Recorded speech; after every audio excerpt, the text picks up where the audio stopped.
Kajian Kitab.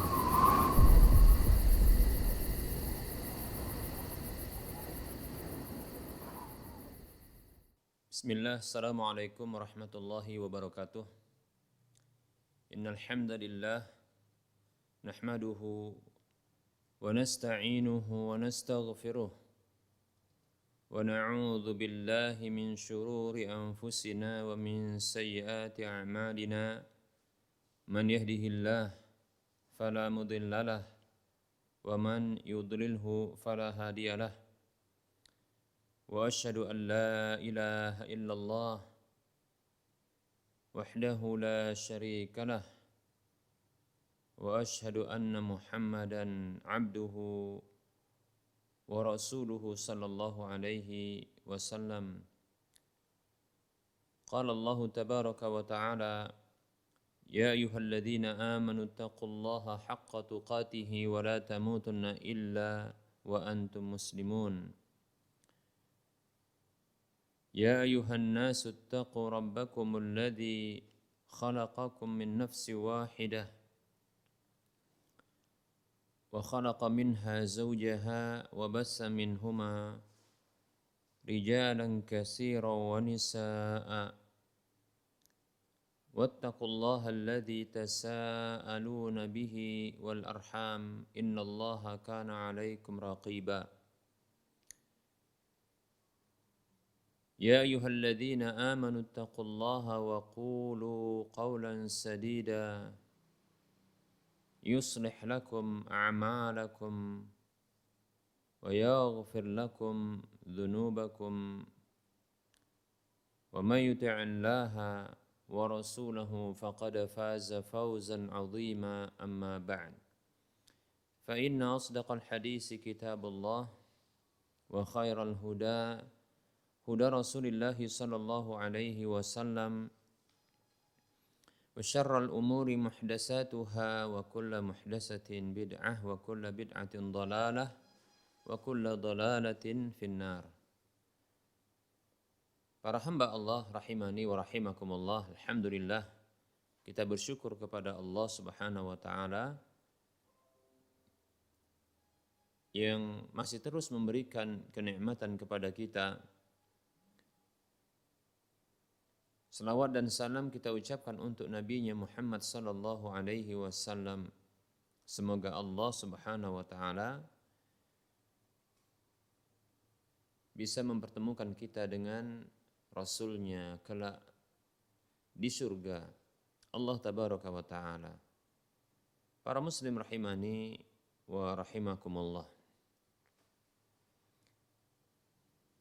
Kita masih membahas tentang tauhidul asma was sifat, mengesahkan Allah Subhanahu wa taala di dalam namanya dan sifat-sifatnya dengan menetapkan nama dan sifat tersebut yang Allah Subhanahu wa taala telah tetapkan untuk dirinya di dalam kitab sucinya Al-Qur'an dan lewat lisan Rasulnya Muhammad sallallahu alaihi wasallam, tanpa kita menyamakan dengan makhluknya dan tanpa kita membayangkan bagaimana bentuk aslinya atau tanpa kita mempertanyakan bagaimana bentuk hakikatnya, dan juga tanpa kita melakukan penolakan terhadap salah satu atau sebahagian dari nama maupun sifatnya, sekaligus tanpa kita melakukan pemalingan serta perubahan terhadap makna dari sifat-sifat Allah Subhanahu wa taala tersebut. Baik para muslim rahimani wa rahimakumullah. Kita akan memberikan berikutnya contoh untuk sebahagian dari sifat-sifat Allah Subhanahu wa taala yang ditetapkan oleh Allah Subhanahu wa taala di dalam Al-Qur'an maupun hadis Nabi sallallahu alaihi wasallam.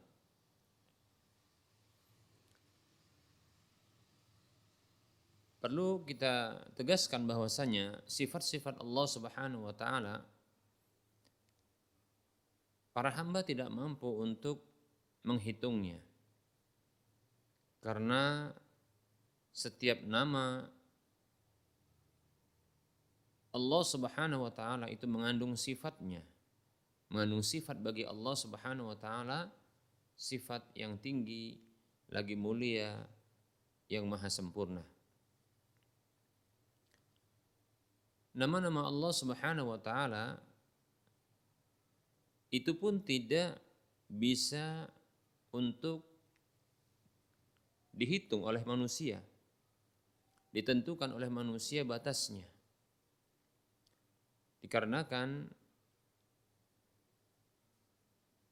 dari nama-nama Allah Subhanahu wa taala tersebut ada yang Allah Subhanahu wa taala simpan di dalam ilmu ghaib yang ada di sisi Allah Subhanahu wa taala.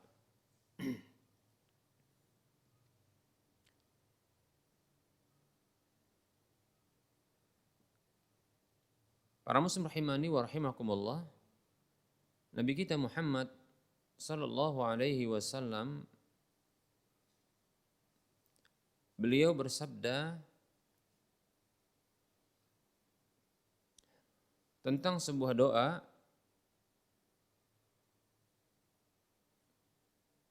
doa ketika mengalami kegundah gulanaan, ketika mengalami kesedihan.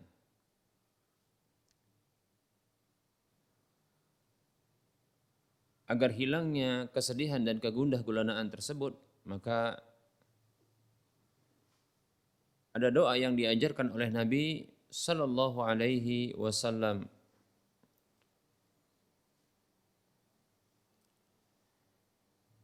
Hadis ini hadis yang diriwayatkan oleh Razin dari Abdullah bin Mas'ud radhiyallahu anhu,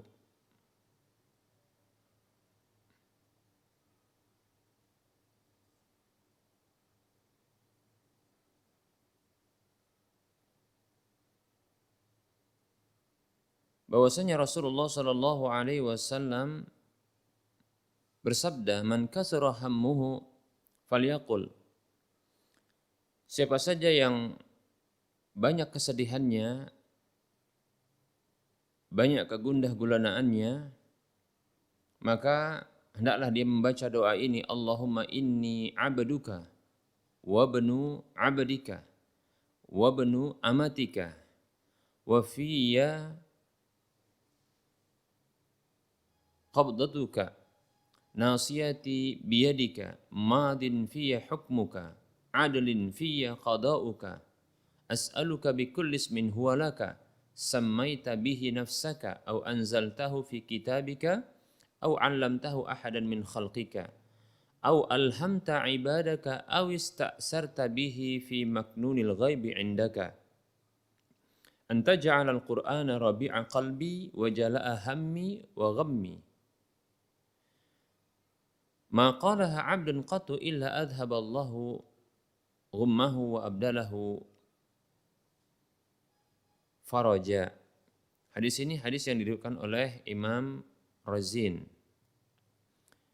Dari Abdullah bin Mas'ud radhiyallahu anhu bahwasanya Rasulullah sallallahu alaihi wasallam beliau bersabda,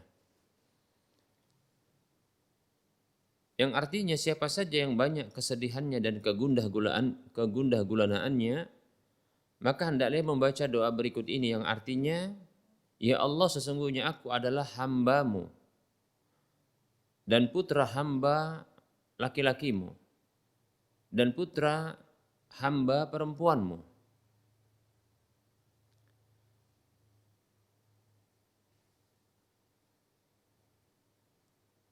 Wafi qabdatuka, ya, genggamanmu, ya, wafi qabdatuka nasiyati, pada genggamanmu, ya, dan di tanganmu ubun-ubunku, madin fiyya hukmuka, dan berlaku hukummu padaku, adlun fi qada'uka, adlun fiyya qada'uka, dan adil ketetapanmu bagi diriku. As'aluka bikulli ismin huwa laka, aku meminta kepadamu dengan setiap nama yang menjadi milikmu, samaita bihi nafsaka, yang telah engkau namakan dirimu dengannya, au anzaltahu fi kitabika, atau yang telah engkau turunkan nama tersebut di dalam kitab sucimu, au 'allamtahu ahadan min khalqika, atau yang telah engkau ajarkan kepada salah seorang dari makhlukmu, au alhamta ibadaka, atau yang telah engkau ilhamkan kepada hamba-hambamu, aw ista'sarta bihi fi maknunil ghaibi indaka, atau yang telah engkau sembunyikan, atau yang engkau sembunyikan di dalam ilmu ghaib yang ada di sisimu. Anta ja'alal qur'ana rabi'a qalbi, agar engkau jadikan Al-Quran itu sebagai ya, bunga-bunga hatiku, wajala'a hammi, penghilang, wajala'a hammi wa ghammi, dan penghilang kesedihan dan kegundah gulanaanku. Rasulullah mengatakan ini doanya, maqalaha 'abdun qattu, tidaklah seseorang hamba membaca doa ini illa adhaballahu ghummahu wa abdalahu faraja, melainkan Allah Subhanahu wa taala akan menghilangkan kegundah gulanaannya dan menggantikannya ya dengan ya kelapangan. Demikian. Hadis ini hadis yang diriwayatkan oleh Imam ya Razin. Baik, para muslim rahimani wa rahimakumullah, nama-nama Allah Subhanahu wa taala bila disimpan oleh Allah Subhanahu wa taala di dalam ilmu ghaib yang ada di sisinya, maka tentunya nama-nama ini tidaklah bisa dihitung, tidaklah bisa diketahui oleh para hamba. Nama-nama ini ya nama yang tidak bisa diketahui jumlahnya oleh para hamba. Demikian para muslim rahimani wa rahimakumullah. Sementara ya nama-nama Allah Subhanahu wa taala itu mengandung sifatnya. Sehingga dengan demikian sifat-sifat Allah Subhanahu wa taala pun itu tidak terhitung pula jumlahnya oleh manusia. Demikian para muslim rahimani wa rahimakumullah. Tidak bisa diketahui dan dihitung oleh manusia, apalagi hendak dibatasi. Demikian para muslim rahimani wa rahimakumullah. Lalu bagaimana dengan sabda Nabi Shallallahu Alaihi Wasallam yang menyebutkan bahwasanya Nabi Shallallahu Alaihi Wasallam ya menyebutkan bahwa Allah Subhanahu Wa Taala memiliki 99 nama, ya 100 kurang 1.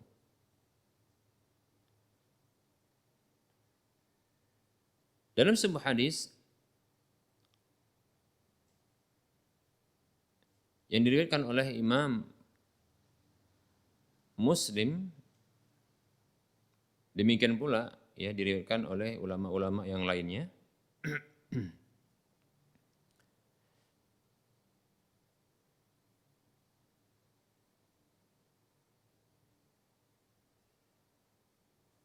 Hadis yang sahih, Nabi Shallallahu Alaihi Wasallam beliau bersabda, Inna lillahi tis'atan wa tis'ina isman. Isman. Kita ulangi. Ya.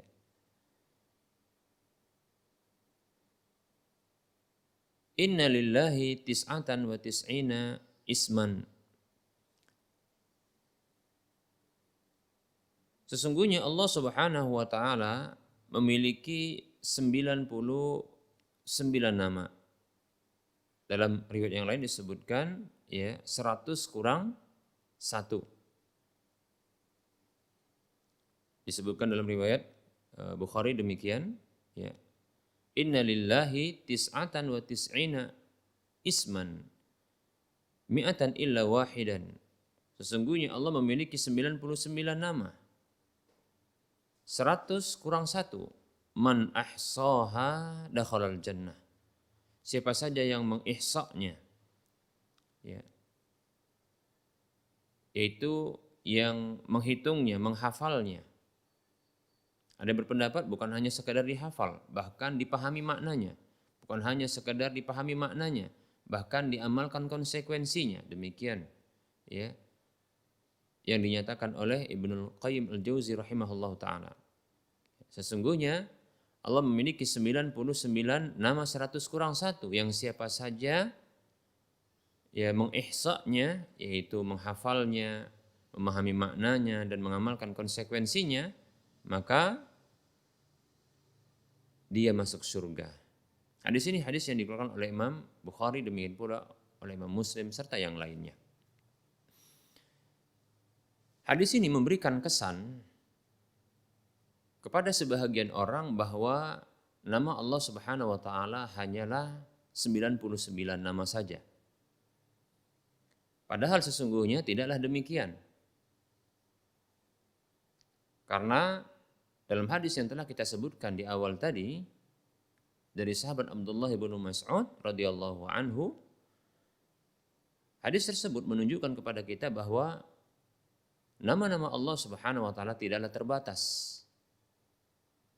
Karena ada nama-nama yang disimpan oleh Allah Subhanahu wa taala dalam ilmu ghaib di sisinya.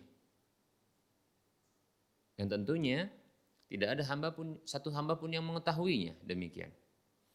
Baik para muslim rahimani wa rahimakumullah.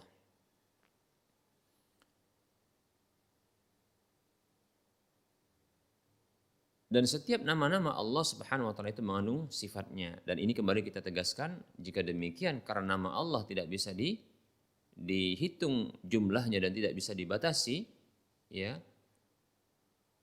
jumlahnya, maka begitu jugalah ya sifat-sifat Allah. Baik, kita katakan ada hadis yang seolah-olah memberikan kesan bahwa nama Allah terbatas 99 saja, dan sudah kita sebutkan hadisnya, hadis yang sahih demikian. Baik para muslim rahimani wa rahimakumullah, sesungguhnya hadis-hadis yang sahih, dalil-dalil yang sahih yang semuanya adalah wahyu dari Allah Subhanahu wa taala. Al-Qur'an itu adalah wahyu. Hadis Nabi sallallahu alaihi wasallam adalah wahyu karena Allah Subhanahu wa taala berfirman dalam surah An-Najm ayat 3 dan 4, a'udzu billahi minasyaitonir rajim wa ma yantiqu 'anil hawa in huwa illa wahyu yuha. Tidaklah dia, yaitu Nabi kita Muhammad sallallahu alaihi wasallam, berbicara dari hawa nafsunya, dan tidaklah ucapannya melainkan wahyu yang diwahyukan kepadanya. Hadis Nabi sallallahu alaihi wasallam adalah wahyu, dan perbuatan Nabi sallallahu alaihi wasallam adalah wahyu karena dibimbing oleh Allah Subhanahu wa taala. Bila keliru maka akan diluruskan oleh Allah Subhanahu wa taala. Demikian. Baik para muslim rahimani wa rahimakumullah.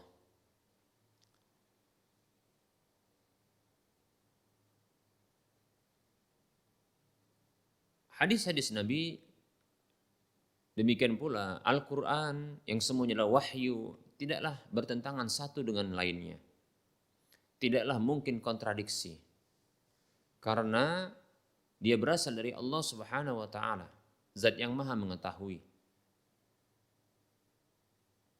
Maka tentunya tidak ada kontradiksi pada diri Allah Subhanahu wa taala. Karena wahyu itu berasal dari Allah, karena Al-Qur'an adalah wahyu, karena hadis adalah wahyu. Yang keduanya adalah berasal dari Allah Subhanahu wa taala, dan Allah Subhanahu wa taala adalah zat yang maha mengetahui, maka tidak ada kontradiksi padanya. Demikian. Tidak ada ya bertentangan satu dengan lainnya. Demikian para muslim rahimani wa rahimakumullah. Jangankan ya dalil syar'i yaitu wahyu Allah Subhanahu wa taala, Al-Qur'an dengan Al-Qur'an, Al-Qur'an dengan hadis, ya. Hadis dengan Al-Qur'an, hadis dengan hadis. Yang ini adalah wahyu dari Allah, ini bertentangan, jangankan ini. Ya. Bahkan ya wahyu Allah Subhanahu wa taala dengan akal yang sehat, ya, ini tak akan pernah bertentangan. Demikian para muslim rahimani wa rahimakumullah. Akal yang sehat tidak akan pernah bertentangan dengan wahyu Allah Subhanahu wa taala. Demikian. Lebih-lebih dalil wahyu yang satu dengan yang lainnya, ya, maka tidak akan bertentangan. Demikian pula lah hadis Nabi Shallallahu Alaihi Wasallam yang menjelaskan tentang nama-nama Allah Subhanahu wa taala itu disimpan di dalam ilmu ghaib yang ada di sisinya. Yang ini berkonsekuensi dari pemahaman atau dari hadis ini bisa dipahami bahwa nama Allah itu tidak bisa dibatasi dan tidak bisa diketahui jumlah banyaknya, banyak jumlahnya, demikian. Dan hadis ini tentunya tidak akan bertentangan, ya. Hadis ini tidak akan bertentangan dengan hadis yang sahih, tidaklah bertentangan dengan hadis yang sahih yang kita sebutkan tadi. Yang kedua-duanya memang sahih dari Nabi Shallallahu Alaihi Wasallam. Demikian.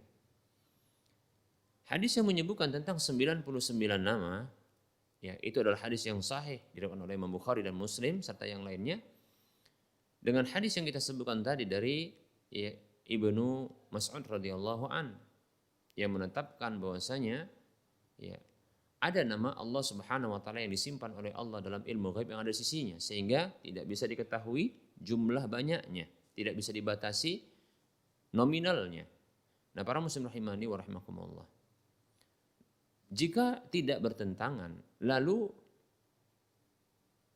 apa maksud dari sabda Nabi Shallallahu Alaihi Wasallam yang menyebutkan Allah memiliki 99 nama, 100 kurang 1, yang siapa saja mengihsanya, menghafalnya, memahami maknanya, dan mengamalkan konsekuensinya, maka dia masuk surga. Baik, para muslim rahimani wa rahimakumullah. Sesungguhnya maksud dari hadis ini adalah dari nama-nama Allah Subhanahu wa taala yang banyak yang telah Allah Subhanahu wa taala turunkan di dalam Al-Qur'an. Begitu juga bahkan dalam hadis Nabi Shallallahu alaihi wasallam. Maka darinya ada 99 nama Allah Subhanahu wa taala yang siapa saja berkenan mau untuk menghafalnya, kemudian memahami maknanya, lalu mengamalkan konsekuensinya, tuntutannya, maka dia akan bisa masuk surga. Itu maksudnya. Demikian. Hadis ini, hadis yang Rasulullah mengatakan sallallahu alaihi wasallam, inna lillahi tis'atan wa tis'ina isman mi'atan illa wahidan man ahsaha dakhalal jannah. Sesungguhnya Allah memiliki 99 nama 100 kurang 1 yang siapa saja mengihsanya, menghafalnya, memahami maknanya dan mengamalkan konsekuensinya, maka dia masuk surga. Ini hadis ini seperti ungkapan kita, ini sebagai bentuk ilustrasi atau pendekatan pemahaman agar mudah untuk memahami hadis ini, seperti ungkapan salah seorang di antara kita yang mengatakan, sesungguhnya saya memiliki 99.000 rupiah. Yang siapa saja bisa menjawab pertanyaan saya, maka dia akan mendapatkan 99.000 ini. Demikian. Baik, para muslim rahimani wa rahimakumullah. Katakanlah ungkapan itu adalah ungkapan saya.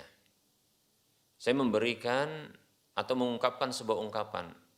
Sesungguhnya saya memiliki 99.000 rupiah. Yang siapa saja bisa menjawab pertanyaan saya, maka saya akan berikan kepadanya. Baik, para muslim rahimani wa rahimakumullah, apakah Anda yang mendengarkan ungkapan saya itu memahami bahwasanya uang yang saya miliki hanyalah 99.000 saja? Maka tentu jawabannya tentu tidak. Bagaimana ada orang ingin memberikan uang sebagai hadiah ketika bisa menjawab pertanyaannya, itu diberikan seluruh uangnya. Lalu dia akan memenuhi kebutuhannya dari uang yang mana? Seperti itu ya. Maka tentu dipahami dari ungkapan saya ini bahwasanya saya tidaklah memaksudkan dengan pernyataan saya tersebut, yaitu ungkapan saya sesungguhnya saya memiliki 99.000 rupiah yang siapa saja bisa menjawab pertanyaan saya, ini akan saya berikan uang itu. Maka dari ungkapan ini, bukanlah saya memaksudkan bahwasanya saya hanya memiliki 99.000 rupiah saja. Demikian pula mungkin Anda juga tidak akan memahami bahwasanya saya ini memiliki hanya 99.000 saja. Demikian. Begitulah ketika Allah Subhanahu wa taala lewat lisan Rasulullah SAW mengkabarkan bahwasanya dia memiliki 99 nama, 100 kurang 1.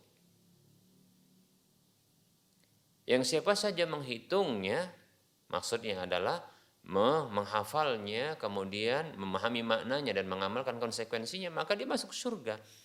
Bukanlah Allah maksudkan dengan hadis ini. Demikian pula bukanlah Rasulullah SAW maksudkan dengan hadis ini bahwa nama Allah hanya dibatasi 99 saja. Demikian. Demikian para muslim rahimani wa rahimakumullah. Nah, ini ilustrasi yang mudah bagi kita untuk bisa memahami hadis ini. Dan tidak mungkin bertentangan dengan hadis yang lain. Demikian. Nah, dan ini sesungguhnya real. Apabila kita mencoba untuk meneliti di dalam Al-Quran tentang nama-nama Allah Subhanahu wa taala. Kemudian demikian pula kita mencoba untuk meneliti nama-nama Allah Subhanahu wa taala yang dalam hadis-hadis Nabi sallallahu alaihi wasallam, maka sungguh kita dapatkan nama Allah itu lebih daripada 99. Oleh karenanya, hadis ini bukanlah bermakna pembatasan terhadap nama-nama Allah Subhanahu wa taala. Ya. Namun ini sebagai bentuk motivasi bagi hamba-hamba Allah Subhanahu wa taala agar mereka bersemangat untuk mencari nama-nama Allah Subhanahu wa taala sejumlah 99 dari nama-nama Allah yang ada. Kemudian menghafalnya, lalu memahami maknanya, sekaligus berikutnya mengamalkan konsekuensinya. Demikian para muslim rahimani wa rahimakumullah. Kita ambil satu contoh saja, yaitu kita mengambil satu contoh dari Al-Quran dan satu contoh dari hadis Nabi SAW untuk mempraktekkan atau memahami dari hadis Nabi SAW bahwa Allah memiliki 99 nama, 100 kurang 1 yang apabila yang siapa saja mengihsa'nya, yaitu menghafalnya, memahami maknanya, kemudian mengamalkan konsekuensinya, maka dia akan masuk surga. Kita beri contoh, satu dari hadis dari Al-Quran dan satu dari hadis. Demikian. Baik para muslim rahimani rahimakumullah, dalam Al-Quran Allah Subhanahu wa taala berfirman, A'udzu billahi minasyaitonir rajim, wa ma khalaqtul jinna wal insa illa liya'budun, ma uridu minhum min rizqi wa ma uridu an yut'imun, innallaha huwar razzaqu dzul quwwatil matin. Surah Adz-Dzariyat ayat 56 sampai 58. Allah mengatakan yang artinya, dan tidaklah aku ciptakan jin dan manusia melainkan agar mereka beribadah kepadaku. Aku tidak inginkan sedikit pun rezeki dari mereka dan aku tidak inginkan mereka memberikan makan kepadaku. Sesungguhnya Allah Subhanahu wa taala Ar-Razzaq. Itu nama Allah. Contoh ini dia. Sesungguhnya Allah Ar-Razzaq, zat yang memberikan rezeki, Dzul Quwwatil Matin, zat yang maha kuat lagi maha kokoh. Baik, kita ambil satu contoh yaitu nama Allah Ar-Razzaq. Kita sudah menghafal Ar-Razzaq, itu nama Allah. Apa maknanya?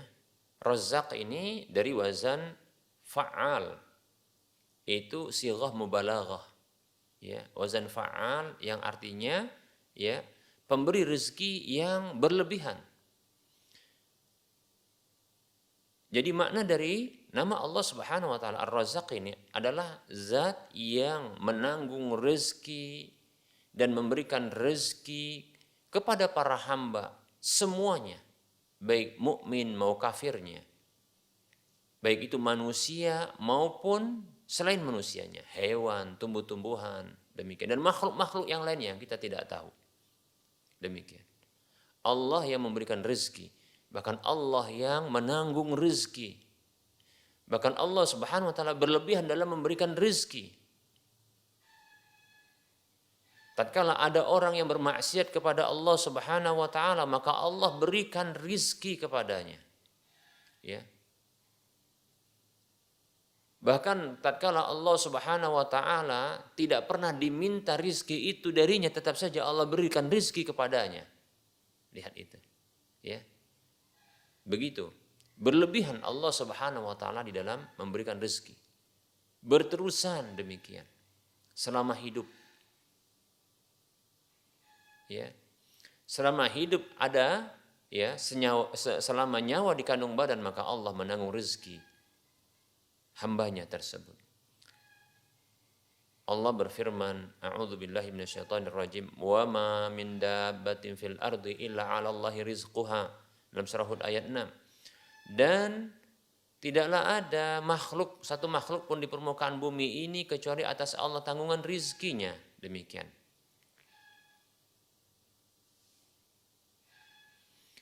Innallaha yabsutur rizqa liman yasha' wa yaqdiru lah. Sesungguhnya Allah yang meluaskan rezeki bagi siapa saja yang Dia kehendaki dari hamba-hambanya dan menyempitkannya. Demikian. Baik para muslim rahimani wa rahimakumullah. Bahkan rezeki tersebut ya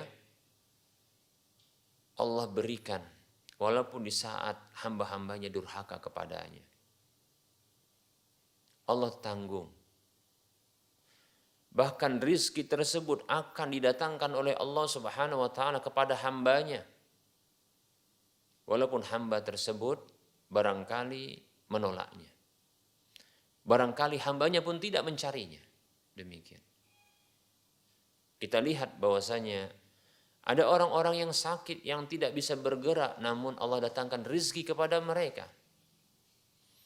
Tatkala mulut sudah tak lagi bisa membuka, ya, untuk bisa menerima makanan atau minuman, maka Allah salurkan rizki itu lewat orang yang ada di sekitarnya, ya, untuk dimasukkan lewat hidungnya atau dimasukkan lewat alat yang lainnya, seperti itu, sehingga dia bertahan hidup.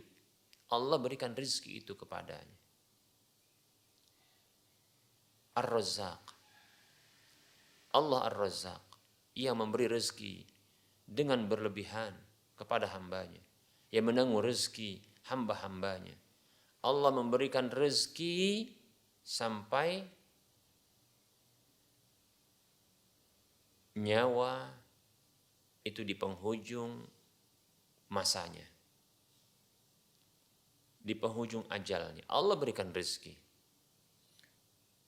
Hanya saja Allah Subhanahu wa taala meminta dari kita untuk mencari rezeki yang halal lagi baik. Demikian. Lewat lisan Rasulullah sallallahu alaihi wasallam Allah menginginkan hal tersebut. Ya ayuhan nas ittaqullah wa ajmilu fit talab. Wahai manusia, bertakwalah kepada Allah, perbagus dalam mencari rezeki. Inna nafsan lan tamuta hatta tastawfi rizqaha. Sesungguhnya sebuah jiwa tak akan mati sampai dia mengambil, meraup semua rezekinya. Wa in abta'a anha, walaupun terasa lambat darinya. Wattaqullaha wa ajmilu fit talab. Bertakwalah kepada Allah dan perbagus dalam mencari rezeki. Khudhu ma halla wa da'u ma hurrima. Ambil yang halal dan tinggalkan yang haram.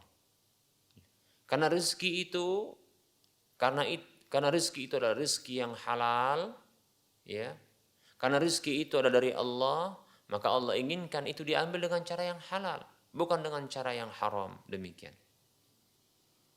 Baik, para muslim rahimani rahimakumullah. Jikalau memang rezeki pasti datang, bahkan lebih banyak dia akan datang, ya, ketimbang kematian itu. Kata Nabi Shallallahu Alaihi Wasallam, hadis tadi hadis yang dikeluarkan oleh Imam Ibnu Majah. Ini hadis yang diriwayatkan oleh Imam ya Tabrani. Nabi kita Muhammad Shallallahu Alaihi Wasallam bersabda, Inna rizqa la yatlubul abda aksaru mimma yatlubuhu ajaluhu. Ya. Sesungguhnya rizki itu benar-benar mencari seorang hamba, ya, lebih banyak ketimbang kematian hamba tersebut mencarinya. Demikian. Maut, ya, maut si hamba tersebut mencarinya. Lebih banyak lagi rezekinya. Demikian para muslim rahimani wa rahimakumullah. Nah, ini makna dari Ar-Razzaq, nama Allah Ar-Razzaq, zat yang menanggung rezeki seluruh para hambanya. Memberikan rezeki kepada hambanya seluruhnya tanpa membeda-bedakannya. Bahkan berlebihan Allah, ya, di dalam, ya, pemberian dan penyalurannya. Demikian para muslim rahimani wa rahimakumullah. Kita sudah bahas, kita sudah sebutkan dua tahapan. Tahapan pertama yaitu menghafalnya. Tahapan yang kedua memahami maknanya. Yang ketiga adalah ya tinggal mengamalkan konsekuensinya. Konsekuensi dari Ar-Razzaq ini adalah meminta rezeki hanya kepada Allah. Konsekuensi dari Ar-Razzaq ini adalah menyandarkan rezeki itu kepada Allah. Konsekuensi dari nama Allah Ar-Razzaq ini adalah tidak berputus asa dari rahmat Allah, diantaranya berupa rezeki Allah. Demikian.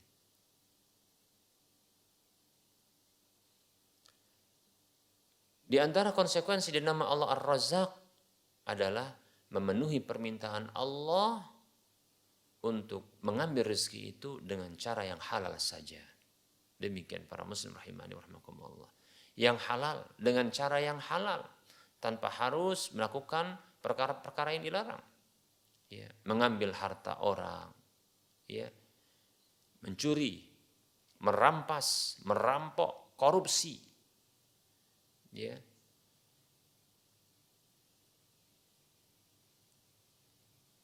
Hasad, ya. Sikut sana, sikut sini dan seterusnya. Para muslim rahimani wa rahimakumullah. Nah, ini konsekuensinya. Ini contoh, ya, penerapan dari hadis Nabi Shallallahu Alaihi Wasallam tadi demikian. Nah, bila satu nama Allah ini, satu nama Allah diberlakukan juga kepada nama-nama Allah yang lain demikian, maka bisa masuk surga insya Allah. Karena demikian kata Rasulullah Shallallahu Alaihi Wasallam. Itu contoh nama Allah dari Al-Quran. Kita akan ambil contoh nama Allah dari hadis. Dan ini tidak ada dalam Al-Quran. Yang ada hanyalah dalam penyebutan nama, sifat, bukan sifat tapi perbuatan. Yaitu nama Allah Subhanahu Wa Taala Asy-Syafi. Asy-Syafi. Nama Allah Asy-Syafi. Nama Allah Asy-Syafi ini terdapat dalam satu hadis. Itu hadis yang berisi doa yang diajarkan oleh Nabi Shallallahu Alaihi Wasallam tatkala sakit untuk membaca doa ini. Itu doa yang ada beberapa redaksi bunyi doanya. Namun kita ambil salah satu contoh bunyi doanya. Allahumma rabban nas adhibil ba'sa ishfi anta syafi la shifaa illa shifauka la shifaa illa shifauka shifaan la yughadiru saqama. Allahumma rabban nas, ya Allah, Rabb manusia, Tuhan manusia, pencipta, pengatur dan penguasa manusia. Adhibil ba'sa, hilangkan rasa sakit. Isfi, sembuhkan ia. Anta syafi, engkaulah sang penyembuh, zat yang maha penyembuh. Demikian. Ini asy-syafi. Rasulullah sendiri yang menyebutkan asy-syafi. Ini wahyu dari Allah. La shifaa illa shifa'uk. Tidak ada kesembuhan kecuali kesembuhanmu. Shifa'an la yughadiru saqama. Kesembuhan yang tidak menyisakan rasa sakit lagi, penyakit lagi. Demikian. Nah, para muslim rahimani wa rahimakumullah, ya, ini hadis yang sahih. Baik para muslim rahimani wa rahimakumullah, nama Allah Asy-Syafi. Kita akan mencoba untuk menghafalnya. Sudah hafal karena mudah. Asy-Syafi, Asy-Syafi. Artinya zat yang maha menyembuhkan. Kemudian kita akan mencoba untuk memahami maknanya. Apa makna dari nama Asy-Syafi? Adalah zat yang memiliki kesembuhan. Zat yang memberikan kesembuhan. Menyembuhkan penyakit-penyakit para hambanya. Yang tidak ada kesembuhan kecuali kesembuhan darinya. Apapun sakit yang ada di alam semesta ini yang Allah ciptakan, maka Allah jadikan ada penyembuhnya. Dan kesembuhan itu datang darinya, karena kesembuhan itu miliknya, maka kesembuhan itu pun diminta darinya. Baik para muslim rahimani wa rahimakumullah. Kesembuhan ini terkadang Allah Subhanahu wa taala jadikan lewat sarana-sarana yang Allah rekomendasi. Baik itu dalam Al-Qur'an maupun hadis Nabi SAW, atau pada benda-benda, atau pada barang-barang, atau pada apa saja yang telah Allah ciptakan. Memang di sana ada kesembuhan, dan itu ya menanti penelitian para ahli. Demikian. Kesembuhan itu ya berasal dari Allah Subhanahu wa taala. Namun terkadang Allah berikan itu lewat sarana-sarana yang sudah kita sebutkan. Di dalam Al-Qur'an Allah menyebutkan bahwasanya ya Al-Qur'an itu sebagai syifa. Begitu juga madu itu sebagai syifa. Contoh demikian. Ya. Baik para muslim rahimani wa rahimakumullah. Dalam hadis ya disebutkan bahwasanya habatus sauda itu merupakan ya sarana untuk kesembuhan. Kalau bahasa para ulama disebut dengan sebab kesembuhan. Tapi kesembuhan itu milik Allah. Datang dari Allah. Allah yang menyembuhkan, Allah yang memberikan kesembuhan tersebut. Demikian.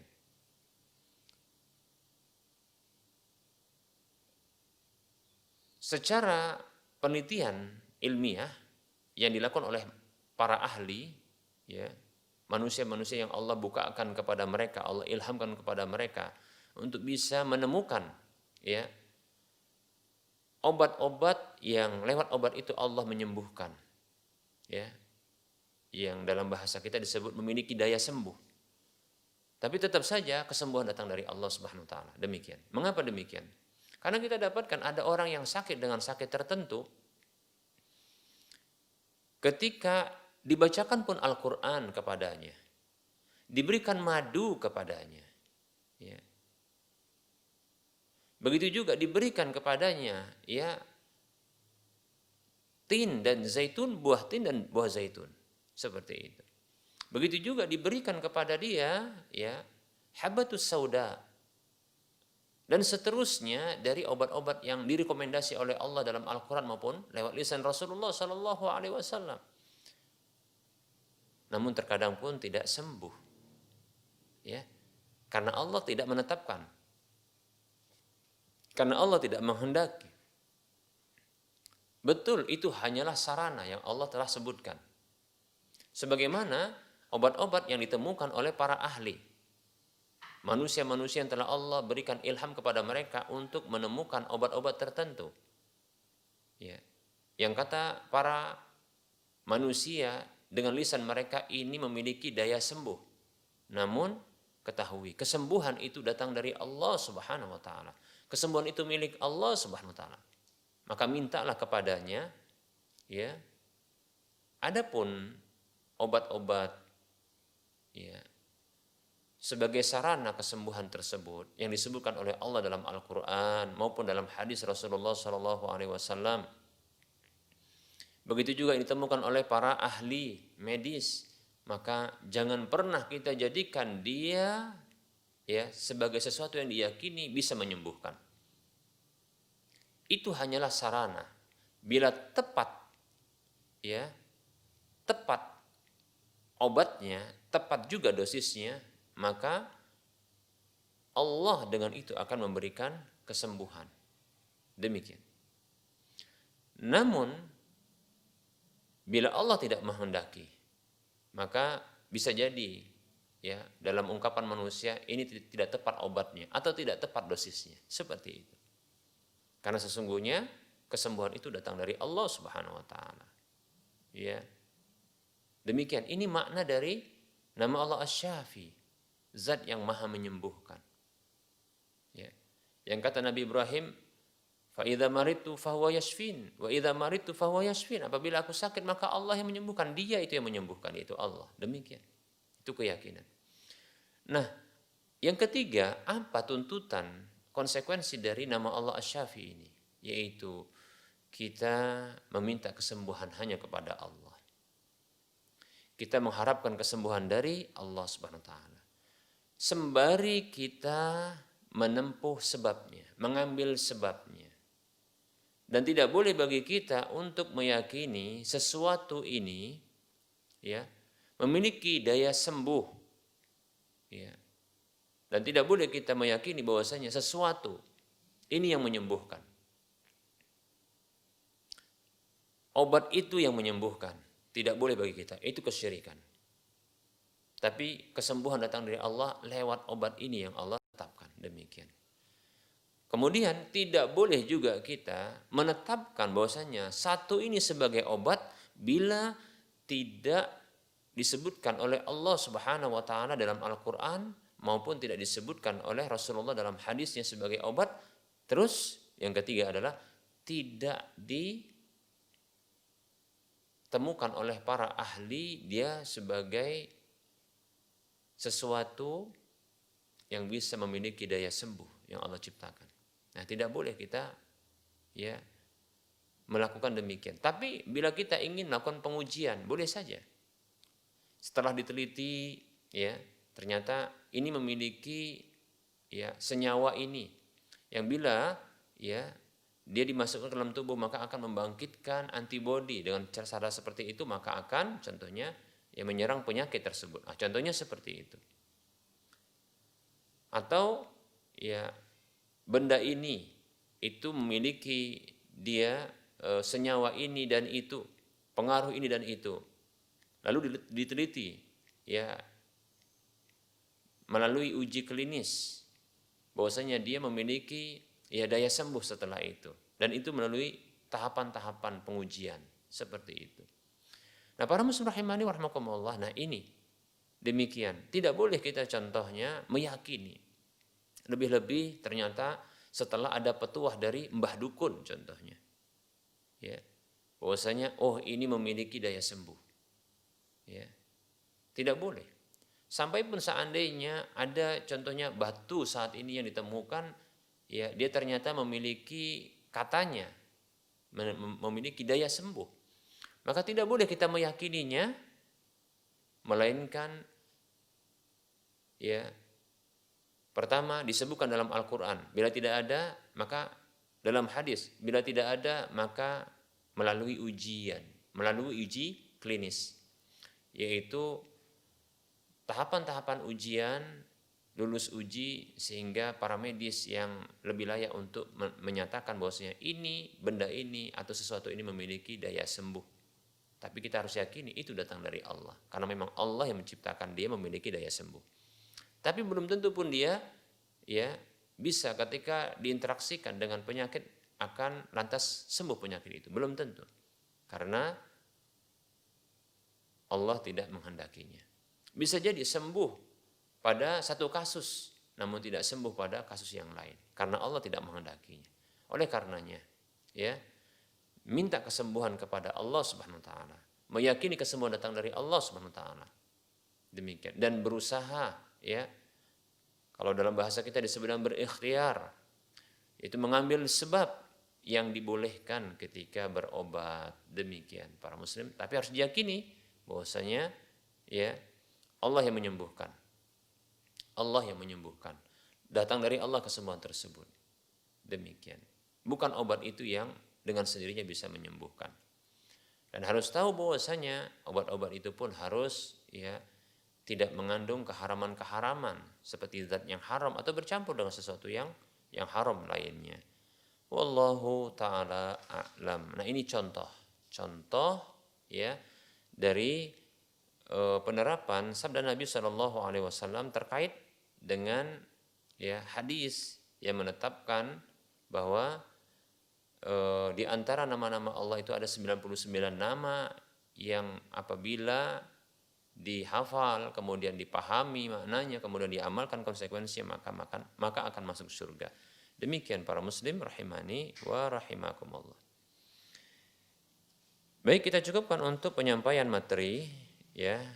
Insyaallah taala kita akan lanjutkan pada waktu mendatang dengan menyebutkan contoh-contoh dari sebagian sifat-sifat yang disebutkan oleh Allah dalam Al-Qur'an maupun lewat lisan Rasulullah Shallallahu alaihi wasallam seperti itu.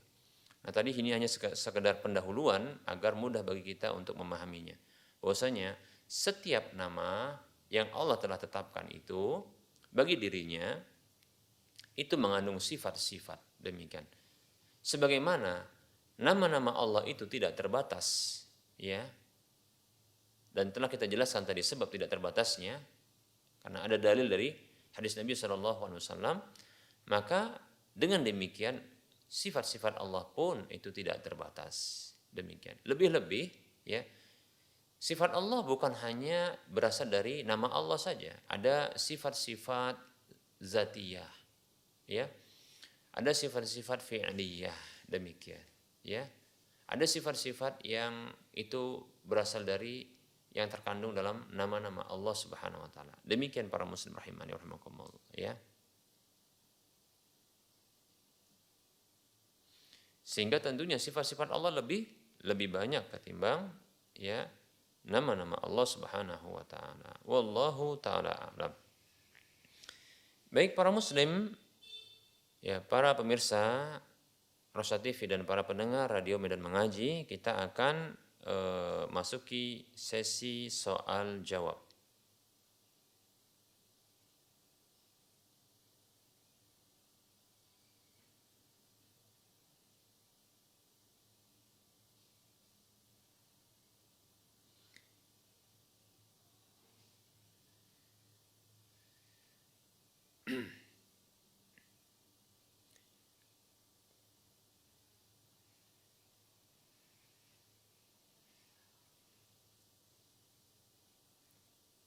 Baik, ini ada pertanyaan.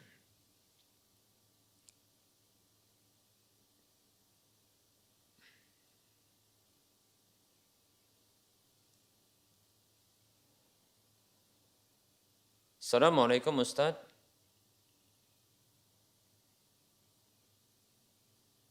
Oh, ini sudah dijawab kemarin ya. Sudah dijawab ini. Sepertinya barangkali pertanyaannya seperti ini ya. Assalamualaikum Ustaz. Saya hamba Allah dari Aceh. Saya menanyakan bagaimana hukum bagi wanita yang sudah menopause, apakah boleh keluar rumah dan melakukan safar? Ini sepertinya ketika kita menjawab pertanyaan ini, sang penanya, ibu ini sedang tidak menonton kali ya. Baik, semoga beliau ini menonton. Kita ulang kembali, kita ulang kembali jawaban dari pertanyaan ini, agar beliau bisa memahami. Karena tentunya sang penanya lebih berhak untuk mendapatkan jawabannya demikian. Perlu kita ketahui dan kita sebutkan bahwasanya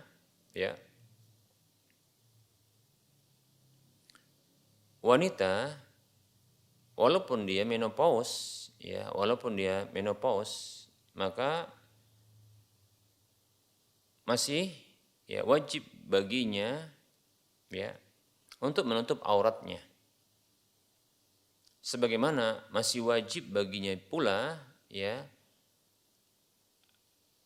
untuk memenuhi kewajiban-kewajiban yang Allah Subhanahu wa taala tetapkan bagi wanita pada umumnya. Ya, wanita-wanita yang belum menopause demikian. Karena terkadang ya wanita-wanita tersebut ya itu masih memiliki kemolekan tubuhnya dan itu menarik bagi laki-laki. Demikian, ya. Oleh karenanya, ya, hukum bagi wanita yang keluar rumah tanpa izin suaminya, maka ini tentunya terlarang, ya. Begitu juga keluar bersafar tanpa mahramnya, maka ini juga terlarang. Demikian. Tidak boleh, harus dengan safar, ya, harus bersafar dengan mahramnya. Nabi Shallallahu Alaihi Wasallam bersabda, la yakhluwanna ar-rajulu bimra'atin illa wa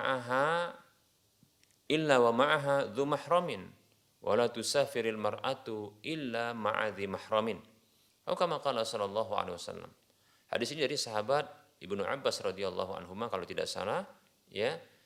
Rasulullah sallallahu alaihi wasallam bersabda, tidak boleh ya seorang laki-laki berduaan dengan wanita kecuali bersama wanita itu ada mahramnya, dan tidak boleh ya dan tidak boleh seorang wanita itu bersafar kecuali bersama dengan mahramnya. Demikian, ya. Nah, kelanjutan dari hadis ini adalah ada seorang laki-laki yang berdiri ketika mendengarkan ya sabda Nabi ini. Berdiri ya, lantas ia mengatakan, "Wahai Rasulullah, sesungguhnya istriku itu akan berangkat haji. Sementara aku sudah tertulis ya di dalam peperangan ini dan itu." Maksudnya akan mengikuti peperangan, beberapa bentuk jenis peperangan, demikian. Maka Rasulullah mengatakan, intalik fahujja ma'a imra'atik, ya. Bergerak, berangkatlah, ya, berhajilah bersama dengan istrimu. Hadis riwayat Bukhari Muslim atau yang semakna dengan itu, demikian, ya. Sehingga ya wanita walaupun menopause, ya, dan terkadang ini bisa memunculkan fitnah, ya, masih ya terlihat molek kecantikannya. Begitu juga masih ya juga menimbulkan hasrat bagi laki-laki, ya. Demikian. Oleh karenanya ya tidak boleh bagi wanita walaupun menopause untuk dia keluar rumah dengan membuka auratnya, ya. Dan tidak boleh berduaan dengan laki-laki yang bukan suaminya dan bukan mahramnya. Tidak boleh bersentuhan dengan laki-laki yang bukan suaminya dan bukan mahramnya. Tidak boleh juga untuk bersafar ya tanpa mahramnya. Demikian.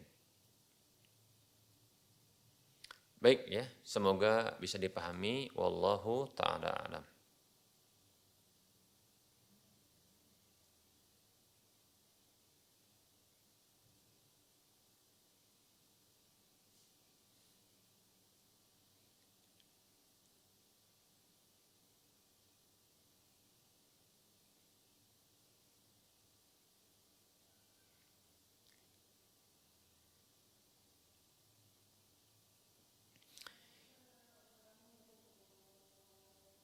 Baik, ada pertanyaan.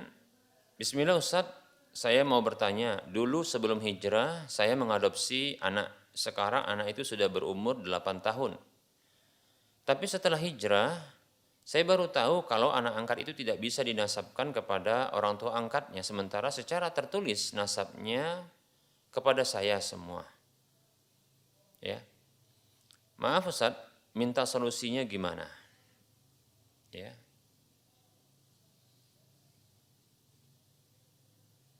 Tapi di sini jawabannya minta untuk lewat WA saja. Syukron. Ya.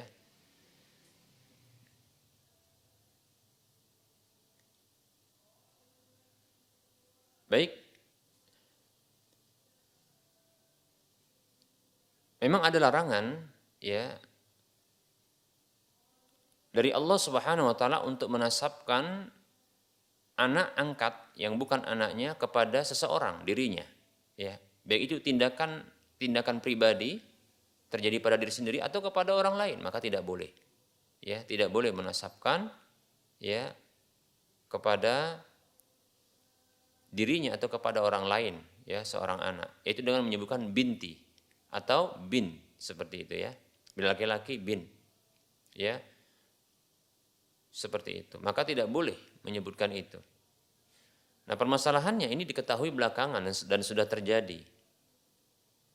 Maka solusinya ada beberapa. Pertama, yaitu merubah kembali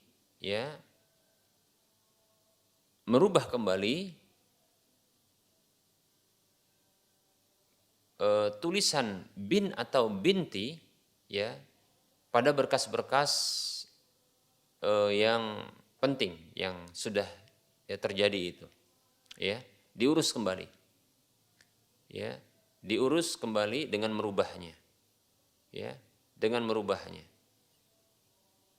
seperti itu. Bila ada penamaan bin atau binti, seperti itu. Baik, para muslim rahimani wa rahimakumullah. Ini solusi pertama. Solusi yang kedua adalah ya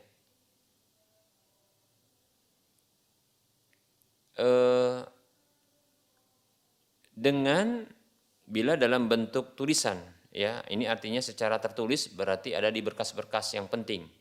Seperti contohnya mungkin di kartu keluarga. Maka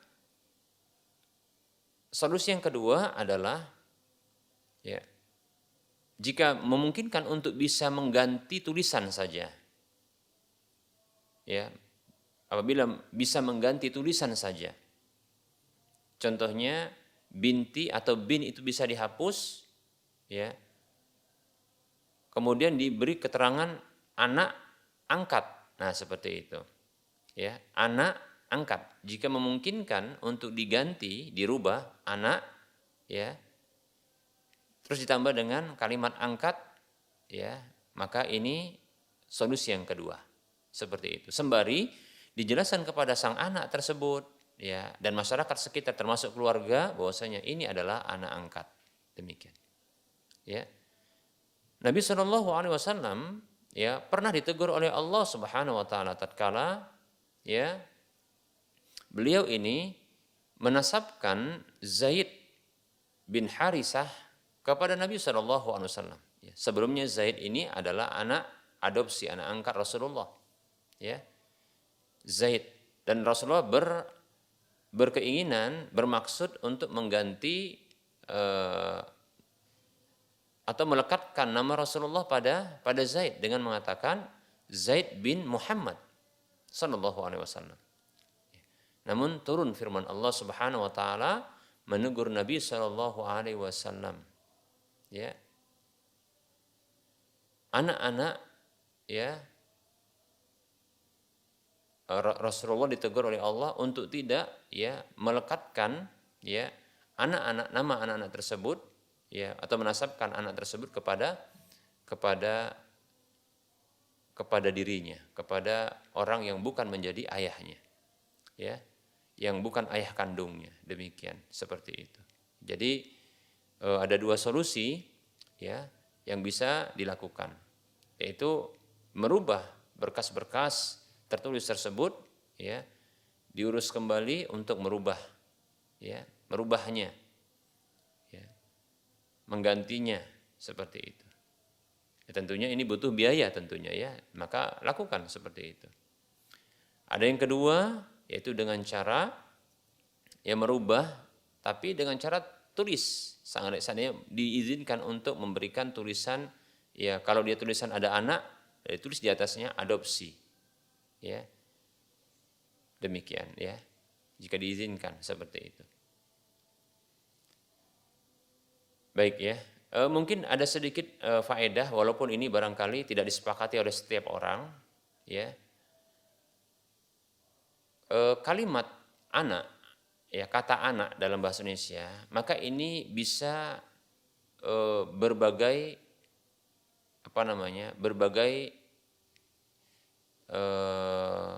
makna, bisa memiliki berbagai makna. Anak ya. Karena anak itu bisa diiringkan dengan kata anak kandung, kemudian anak angkat ya. Seperti itu.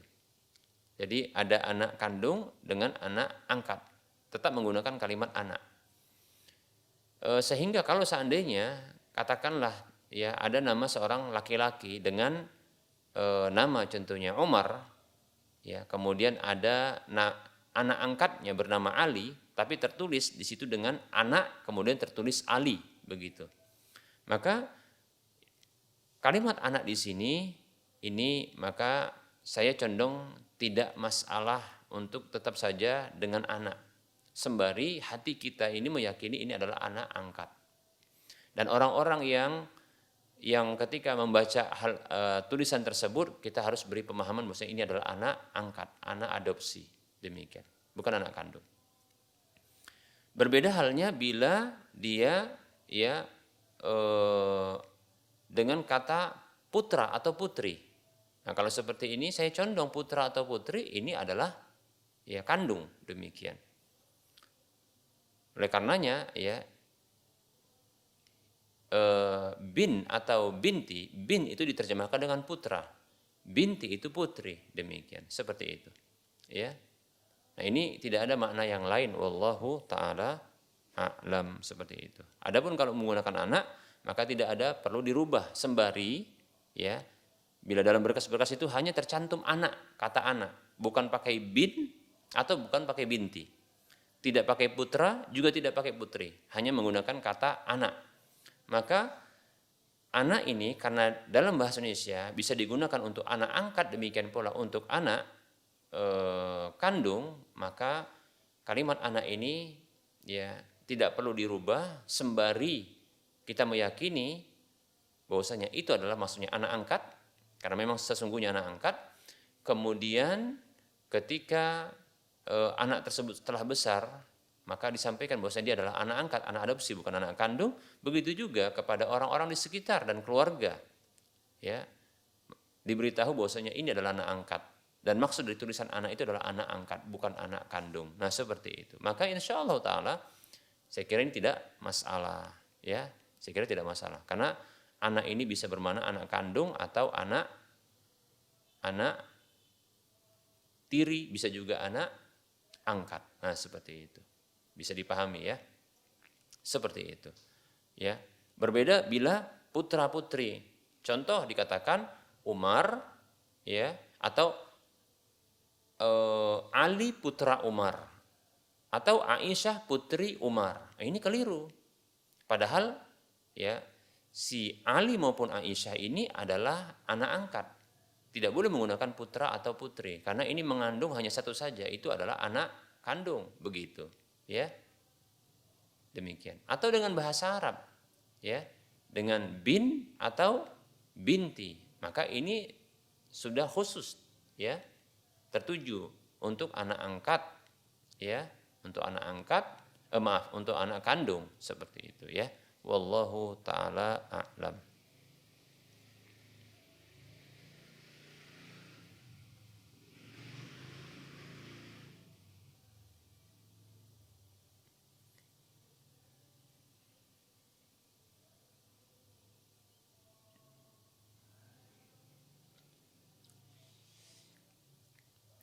Assalamualaikum Ustadz. Waalaikumsalam warahmatullahi wabarakatuh. Saya baru membeli poster untuk pendidikan anak saya.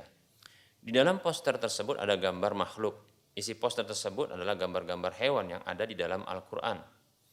Bolehkah saya menempelkannya di dinding rumah saya? Pertanyaan berikutnya, boleh tidak Ustadz saya menamai anak saya dengan salah satu dari Asmaul Husna? Terima kasih Ustadz, jazakallahu khairan.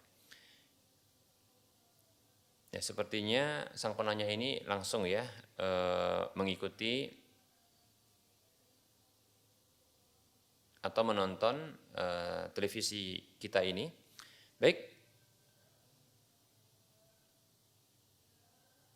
gambar-gambar makhluk yang bernyawa,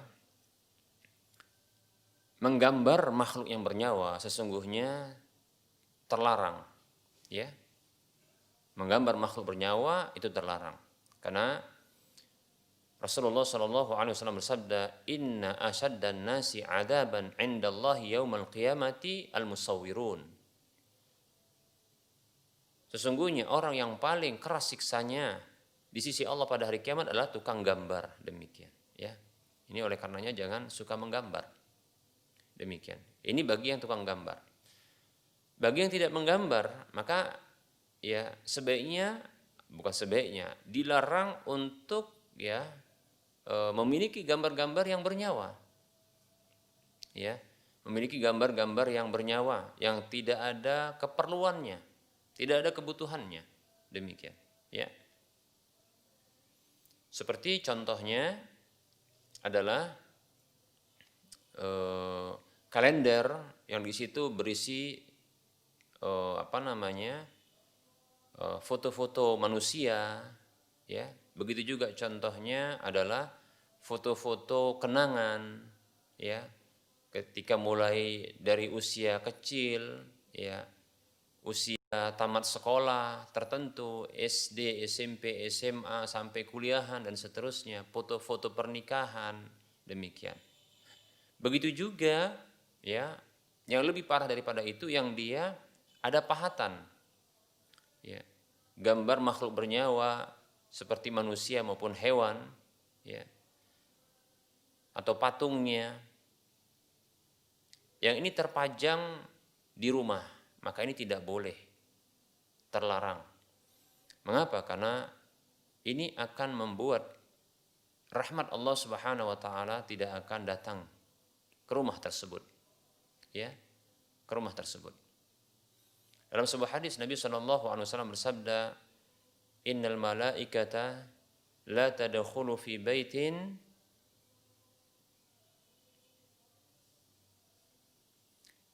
Innal malaikata la tadkhulu baitan fihi suratun wala kalbun wala suratun atau kama qala sallallahu alaihi wasallam. Innallaha la tadkhulu baitan innal malaikata la tadkhulu baitan. Sesungguhnya malaikat itu tidak akan masuk ke dalam rumah fihi kalbun wala suratun, yang di dalam rumah tersebut ada anjing, demikian pula ada gambar-gambar, demikian, ya.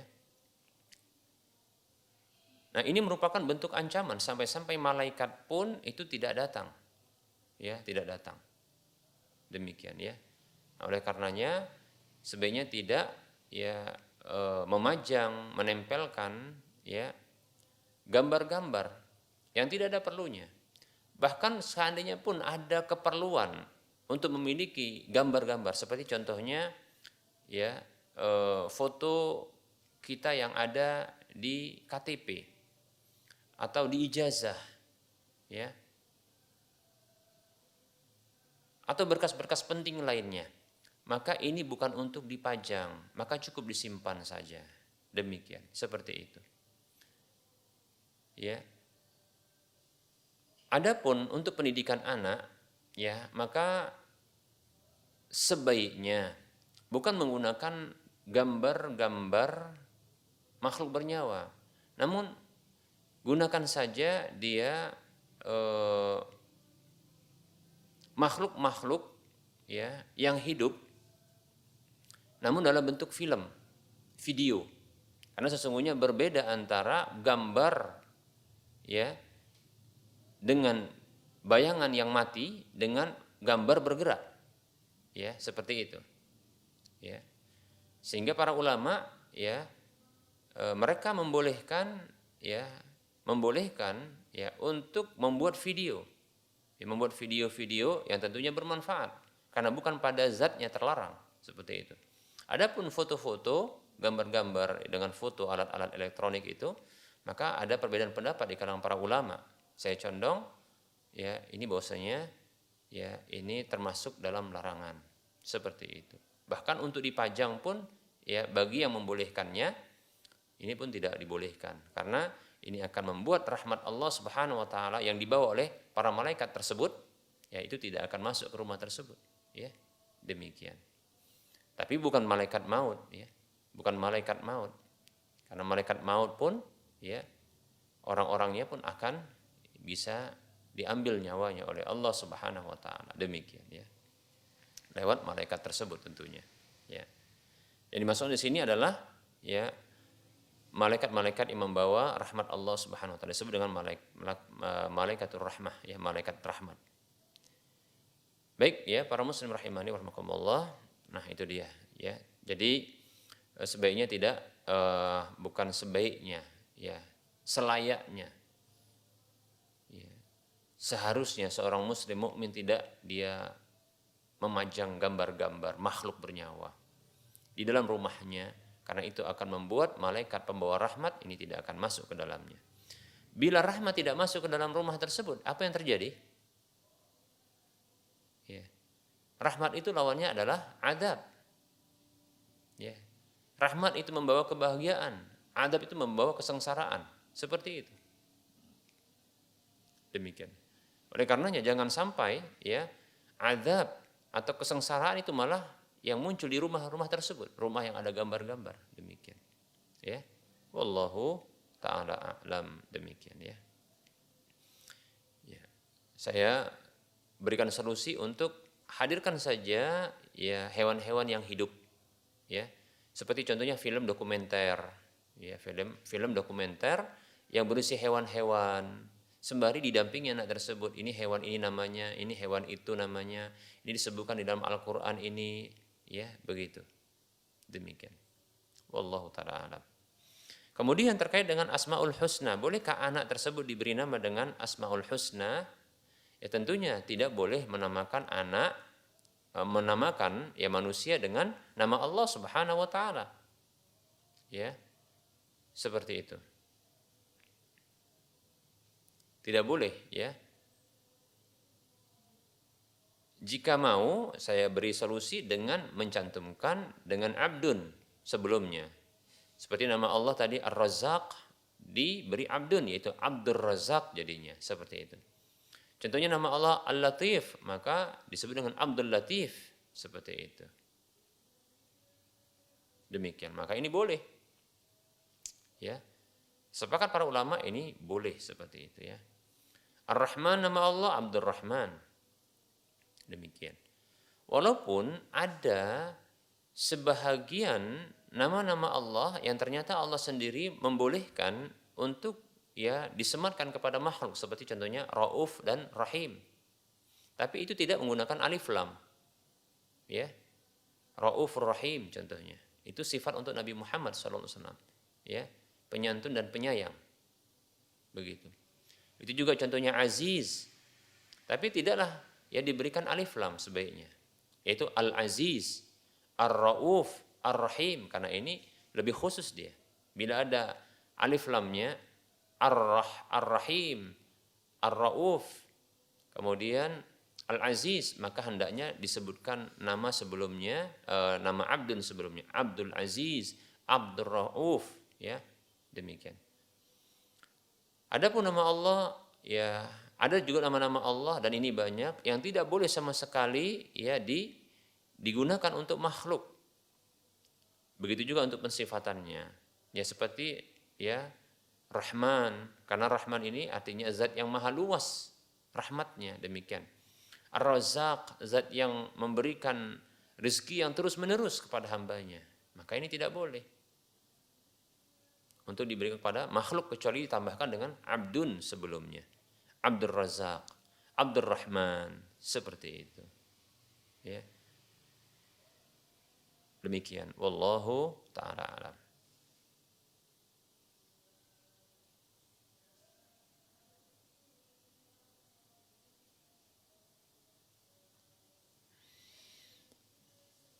Baik, ada pertanyaan. Assalamualaikum Ustaz, apa hukum membeli rumah dari tanah garapan?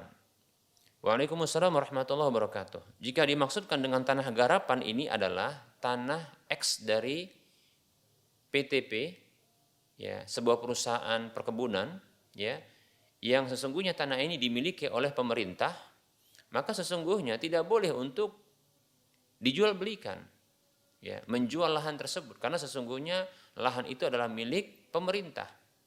Maka tidak ada hak bagi para pengelolanya untuk menjualnya. bahkan menggunakan tanah tersebut, mengolah tanah tersebut itu harus izin dari pemiliknya, yaitu pemerintah, demikian, ya. Karena di antara syarat ya jual beli adalah sang penjual itu adalah pemilik dari barang yang dijualnya, atau dia mendapatkan izin dari pemiliknya untuk menjualkannya, demikian, sebagai wakil dari pemiliknya. Rasulullah SAW bersabda, la tabi' ma laysa indak. Jangan engkau jual barang yang tidak engkau miliki, demikian, ya. Baik para muslim rahimani wa rahimakumullah, ya. Tidak boleh menjual tanah orang lain jika dimaksudkan tanah garapan inilah tanah, ya, milik pemerintah, yang tanah X dari, ya, perusahaan perkebunan. Tidak boleh. Bahkan menggarapnya saja itu harus izin dari pemerintah, harus ada izin dari pemerintah, demikian, ya. Menjualnya tidak boleh, membangun bangunan di atasnya tidak boleh, menggarapnya tidak boleh, demikian, harus izin. Jika mendapatkan izin untuk mengolahnya atau dapat izin untuk membangun bangunan di atasnya, ya, dapat izin, ya, untuk menggarapnya, maka silahkan, demikian, ya. Namun tidak boleh menjual, ya, tidak boleh menjual lahan tersebut. Wallahu taala a'lam. Pertanyaan terakhir, ya. Assalamualaikum Ustaz, mohon solusinya Ustaz. Dulu saya ketika membuat KTP belum menggunakan jilbab. KTP yang dibuat itu untuk seumur hidup. Terima kasih Ustaz. Baik, waalaikumsalam warahmatullahi wabarakatuh, ya. Solusinya adalah kembali, ya, menghubungi pihak pemerintah terdekat, ya, setempat. Ya, apakah mungkin pihak yang berwenang ini adalah pemerintah tingkat desa atau kelurahan, atau mungkin tingkat kecamatan, ya, untuk merubahnya. Jika dibutuhkan untuk mengeluarkan biaya, maka keluarkan biaya seperti itu. Karena tentunya yang tampak dari kita itu adalah aurat kita. Sebenarnya ada dua sisi yang memotivasi kita untuk melakukan hal itu, yaitu apa? Untuk mengurusnya, merubahnya. Yang pertama adalah khawatir dosa. Yang kedua adalah rasa malu. Ya, seperti itu, rasa malu. Bagaimana aurat kita ini dilihat oleh orang? Tentunya kita malu, kan begitu. Ya. Contohnya lebih-lebih ternyata kebutuhan tersebut ini melibatkan orang yang kita kenal. Suami teman contohnya. Ya, suami teman. Akhirnya nampak, oh seperti ini ternyata, ya, ummunya si fulan atau fulana, begitu, ya. Kan malu. Terlebih lagi dengan seperti itu terlihat auratnya. Demikian, ya. Oleh karenanya, ya, ini jadi motivasi untuk segera, ya, mengurus perubahan, ya, dengan cara, ya, contohnya nanti berjilbab, foto, kan begitu. Insya Allah kalau foto jilbab insya Allah masih diperkenankan oleh pemerintah, demikian. Masalahnya wajah ini yang ditutup, yang ini mungkin tidak diperkenankan, ya. Kalau jilbab insya Allah. Menurut pendapat yang tepat adalah aurat bagi wanita itu adalah seluruh tubuhnya kecuali wajah dan telapak tangannya. Wallahu taala alam. Walaupun dalam masalah ini ada perbedaan pendapat. Demikian, ya. Seperti itu. Ini solusinya. Semoga bermanfaat. Demikian. Wallahu ta'ala a'lam wa sallallahu ala Muhammad wa ala alihi wa ashabihi ajma'in. Mohon maaf atas segala kekurangan, kesalahan. Yang benar datang dari Allah, yang salah datangnya dari saya pribadi dan bisikan syaitan. Kepada Allah saya mohon ampun, kepada para pemirsa dan para pendengar saya mohon maaf. Subhanakallahumma wa bihamdika asyhadu an la ilaha illa anta astaghfiruka wa atubu ilaika. Walhamdulillahirabbil alamin. Wassalamualaikum warahmatullahi wabarakatuh.